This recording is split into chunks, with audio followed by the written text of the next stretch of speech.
Remember when I said the most important aspect of all comedy is timing?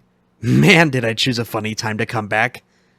So the Nintendo Switch 2 has been quite the topic over the last couple of weeks, and I felt it was kind of fair that I needed to kind of throw my hat into the ring, mostly because I have a lot to say on the topic. It's kind of funny too that while all this is going on, I'm also taking classes in business, and I can see all the kind of bad decisions that Nintendo has been making over the last couple of weeks.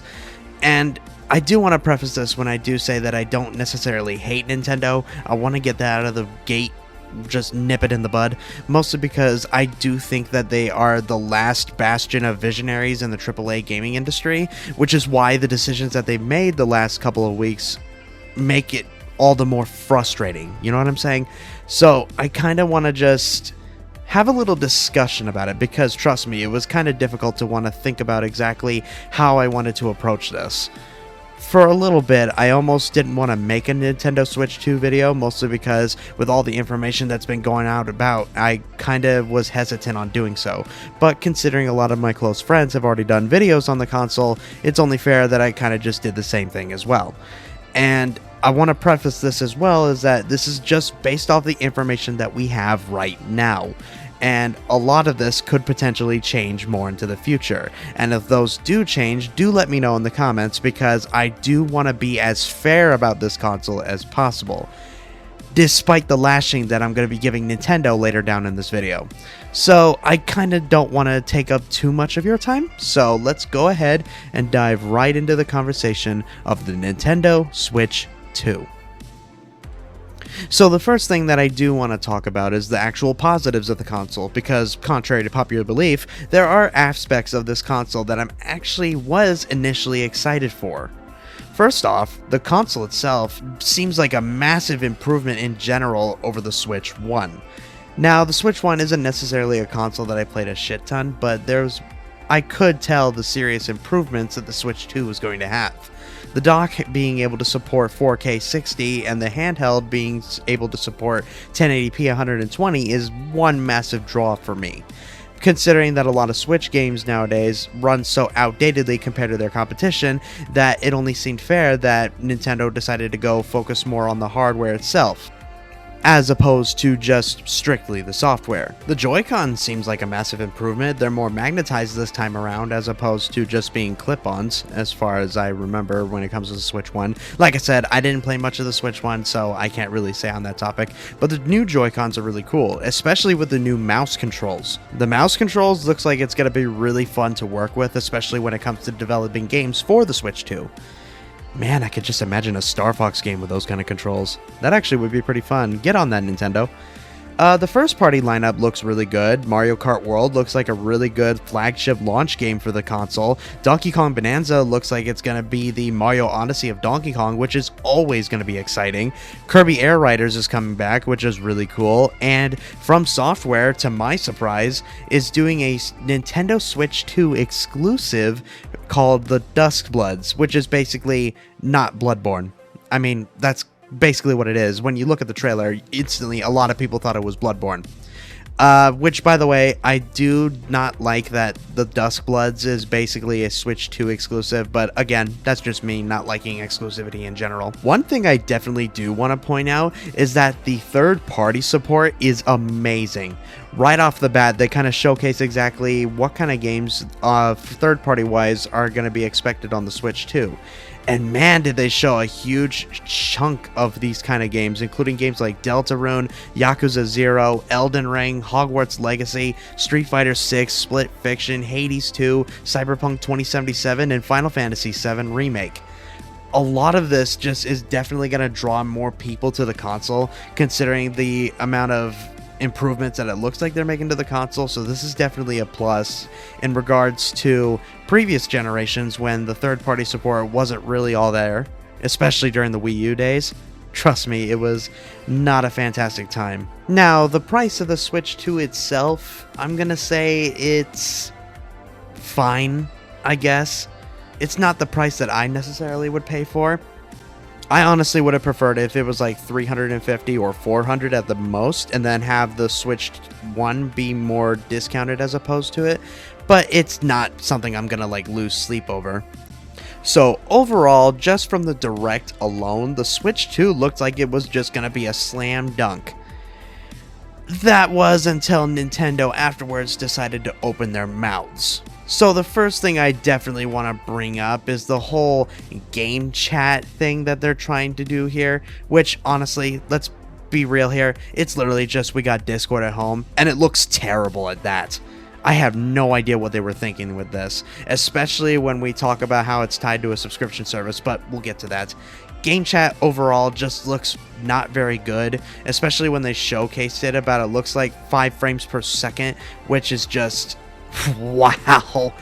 Especially when the amount of accessories they're coming for this damn thing, like the camera, which is going to be $50, which honestly nobody's going to really want to get. Nobody cares, at least as far as I'm aware, because a Kinect camera is totally something that had helped the Xbox One back in the day. In all honesty, all Nintendo really needed to do was just show Discord support and nobody would care. Literally everybody would be happier regardless. So yeah, that's just my thoughts.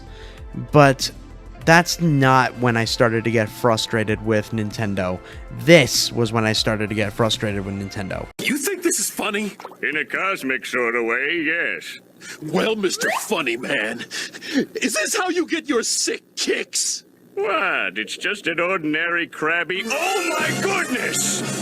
Squidward! Nintendo, what in the cross-eyed fuck is this?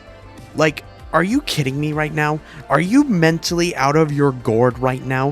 Why on heaven's green earth are we charging $80 for Mario Kart World? $80. Are we really doing this? Is this really how far down the shitter that the gaming industry is really going to go from here on out? Because this decision alone might just cripple the gaming industry in general. Now, I know there have been reports going around about how people were saying that it's going to be $90 physical for these Switch 2 games, which has been confirmed to be false. It's mostly just going to be at the most $80, as Nintendo has mentioned about variable pricing, which, trust me, we'll get to that. And yes, obviously Mario Kart World as of right now is the only game that's costing $80 base, as opposed to other games which are going to be at most $70. But that's where it starts. Yeah, it's Mario Kart World that's only $80 right now. That's where it begins. Until all of a sudden, when people more and more are okay with this price, that more and more games are going to be costing $80 from this point out. And that's kind of what has been irking me about this entire situation. I want to harp on this real quick, because recently, a part of the reason why I've been gone for so long is that I've been taking classes in business. And one of these particular classes I had was talking about the break-even analysis. How many copies of something that you need to sell in order to break even, and then eventually working towards turning a profit. And of course, there's also talks about fixed costs, variable costs, and a lot of other things in between that. But the biggest thing they talk about is that the more expensive that your item is, the harder it's going to sell and the lower the price of demand is going to be. And when you're pricing your game at $80, yeah, sure, people will still buy it, but not as many people as you may think. And that's kind of what is frustrating to me. And I've seen so many people like try to find different ways to jump through different hoops and make excuses for why Mario Kart World is $80. But none of these, throughout the entirety of this entire ordeal has been going on, I have not seen a single compelling rebuttal regarding Mario Kart World being $80. There is literally none. This kind of mentality of being, oh, it's just one game and it's totally going to be just that one particular game, is exactly how we got $70 games in the first place. There is no way in high holy hell that we should be promoting this kind of thing. And I know that Nintendo has talked about exactly how they judge the pricing of games based on the value of the game itself and how much development time went into it and blah blah blah blah blah. Yeah. And you know what was one of the games that started the $70 trend when the PS5 and Xbox Series X generation consoles started to launch? Godfall! I don't care what kind of excuses that you make. I don't care how much new content that Mario Kart 8 has. When you factor in the price of the game and how the actual game looks itself, it literally to me just looks like Mario Kart 8 Deluxe with more traversal options, more racers onto the track itself, and an open world. Which, I'm gonna tell you right now, Forza has been doing for over a decade now. So there's nothing really that special about it. And yeah, Mario Kart World looks great. I'm not denying and saying that it doesn't look good. I'm definitely interested in it, but not for $80. And yeah, of course I know about how it's bundled with the Switch 2 for $500. But that to me just makes the argument of Mario Kart World needing to be $80 all the more weak. Especially when, if we factor how much the game is with the bundle, considering it's a $50 difference, that means Mario Kart 8 more than likely should have been priced at $50 to $60. I mean, that's the more fair price to me, but the fact that they're charging $80 for it, you're gonna have to step your game up. And from what I'm looking at it, barely any of it looks good enough to warrant that high of a price hike. And that's not even talking about the other shit that Nintendo is trying to pull. But before we move on to the second most frustrating part of this console and the games, let me ask you this one particular question. Do you think it's okay to charge for The Last of Us Again, the quote-unquote complete edition, for $110? If your answer is no to this particular question, then your excuses for why the Mario Kart World should be $80 are null and void. Period. And I'm not going to take you seriously. Because guess what? Yeah, the game is priced at $80, but you know what games I have gotten that are less than that are I believe to be more valuable?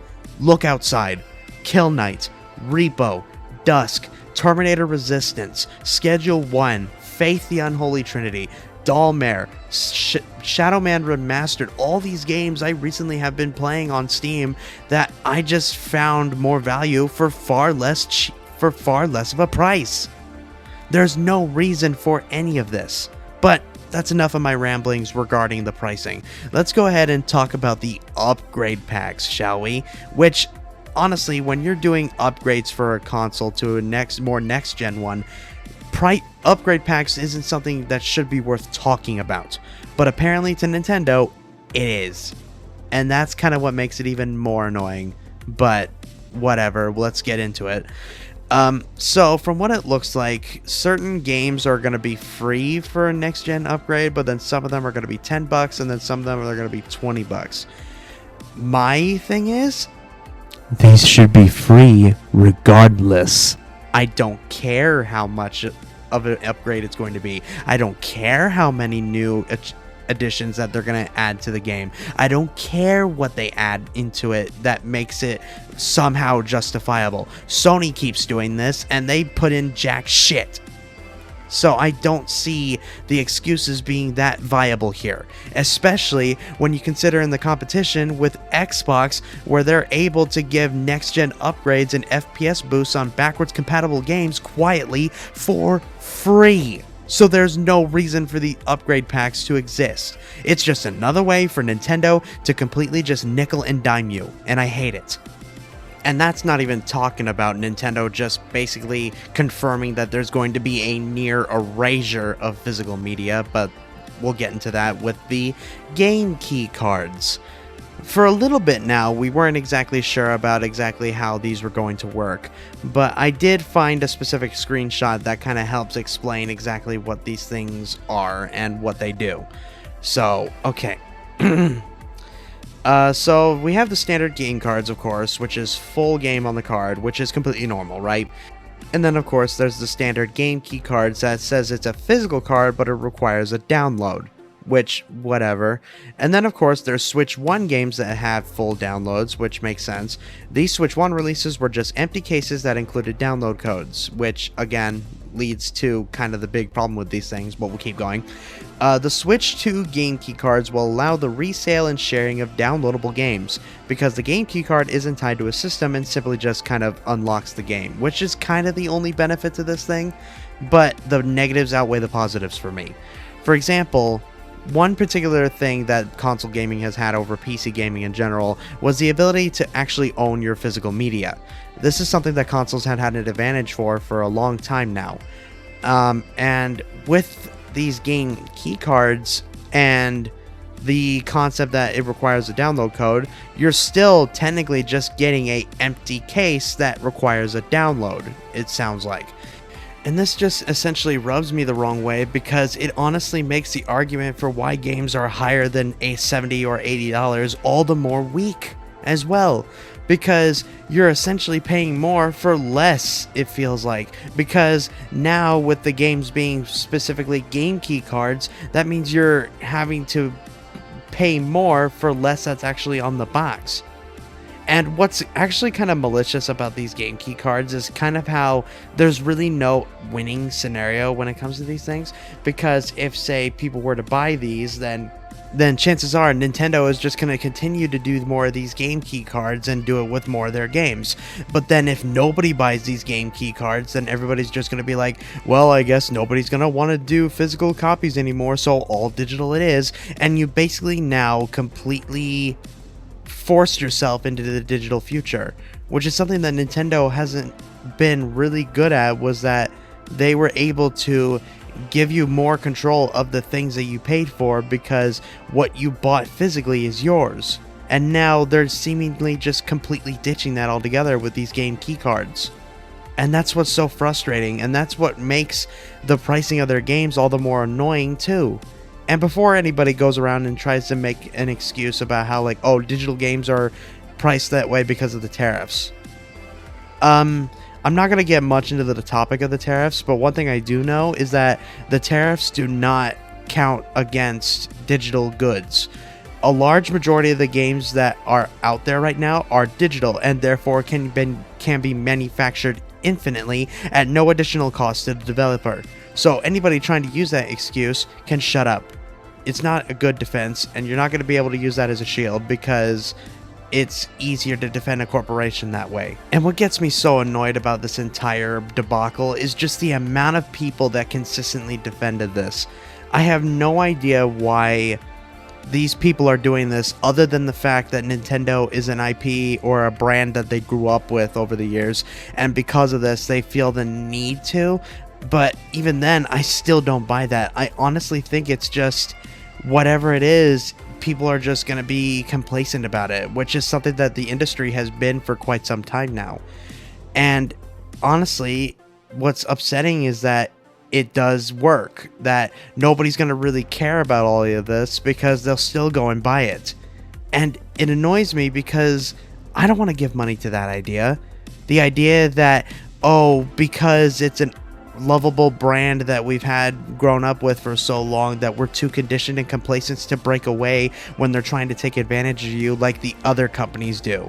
Literally, if this was Xbox doing this, or if this was PlayStation doing this, I guarantee you not a single one of these people would be defending these decisions, because these precedents that Nintendo is now officially setting is going to cripple the AAA gaming industry altogether. Nintendo has basically given people the green light to charge way more for games for far less, and that's what's the scariest part. And chances are nowadays GTA 6 is 100% going to be $100, like people speculated it will be, considering Nintendo just basically gave them the ability to do so. And that's what's kind of the sad part, is that just about the only company that I can think of that could really push the AAA gaming industry into a much better light originally was Nintendo. If they priced their console at, say, $350, $400, if they priced their games at around $60 like they should be, if the upgrades were free like they should be, if the console just had the features that they particularly baked onto the console, not just hidden behind a subscription service. The C button on the controller is literally locked to Nintendo Switch Online, for God's sake. Then I guarantee you 99.9% of the backlash that's going on with the Switch 2 probably could have been alleviated. And that's what's so annoying, is that they are making both simultaneously good decisions with what the console is being able to provide, but also terrible decisions with how they're pricing their games and other particular aspects of their business practices with this console. It's so weird. And then we get to the actual response to the damn prices, which honestly kind of speaks more volumes about how tone deaf Nintendo has become over the years. So Doug Bowser, at the height of the controversy regarding the price points, had this to say: "We recognize there are some people that may not be able to afford the Switch 2's price point. That's why we wanted to make the other Switch platforms available.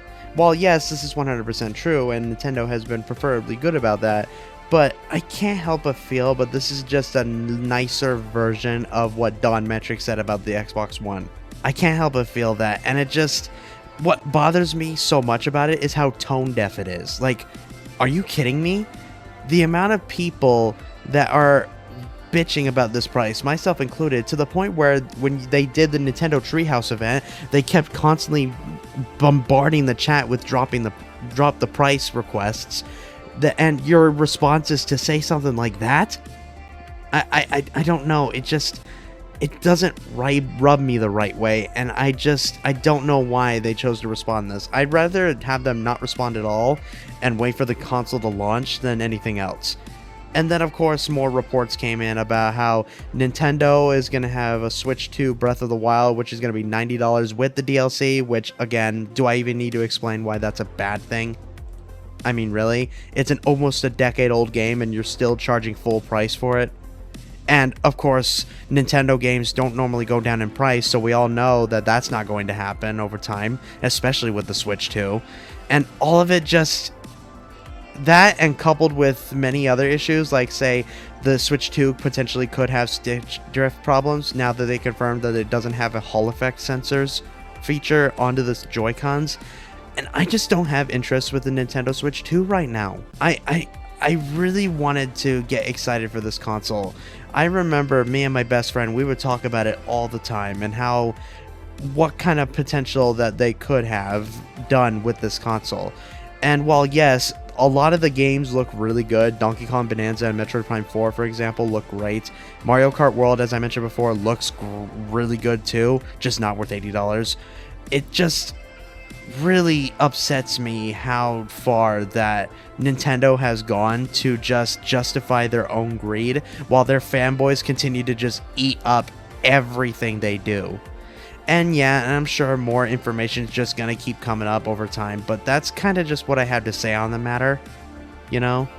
And that's just, yeah, that's pretty much it, really. Also, the Welcome Tour Nintendo Switch 2 game should be free with the console. That should be a pack-in title. I don't know why they're charging $10 for it. I don't care if it's $10. I don't care if it's a small price point. That should be with the console itself. It's the same thing with the Wii Sports. It's the same thing with other particular demos for other consoles.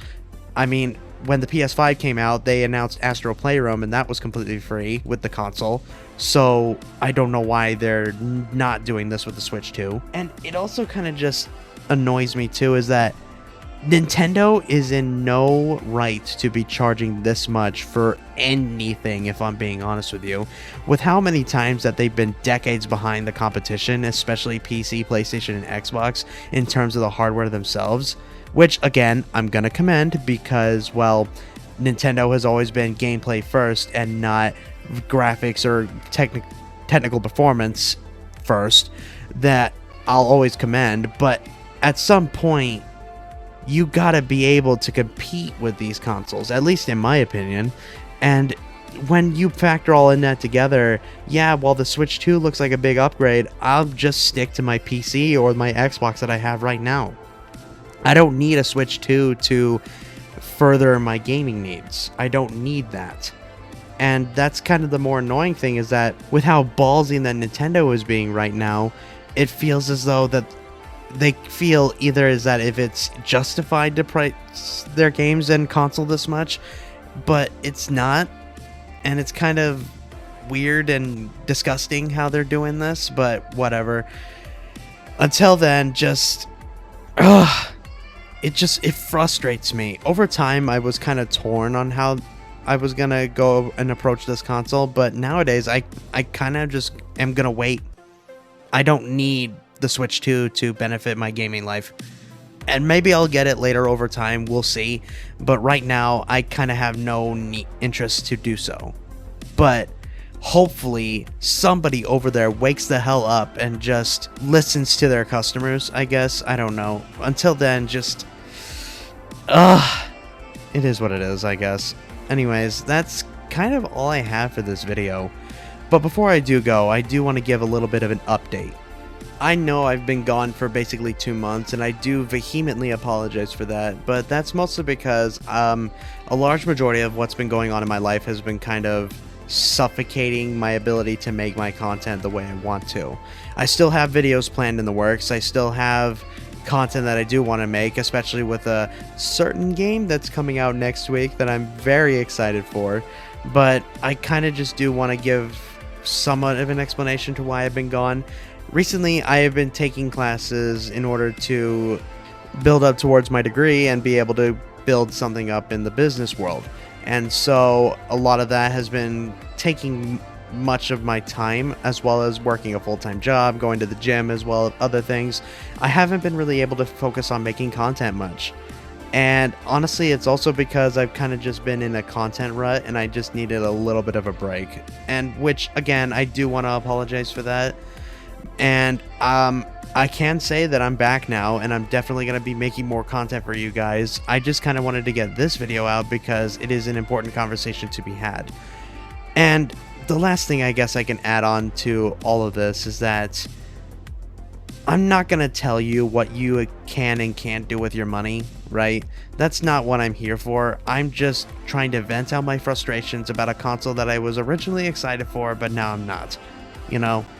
And I will say this too, is that you have the right to demand better, though. You have the capabilities to be able to better yourself, better the people around you, and better the consumer. And the precedents that Nintendo is setting, it's very important to be able to voice your opinion right now. And so that way we can be able to benefit the industry in a much better turnout. And I know I'm just some guy on the internet, and if you don't want to take what I have to say seriously, go ahead. It's not the first time somebody's going to do that, but it's just, I can't help but feel the amount of wasted potential that's been squandered here, and it just leaves me with a sad feeling, I guess. But yeah, that's all I have for this video. Thank you guys so much for watching. I am very excited to get back into the content swing of things.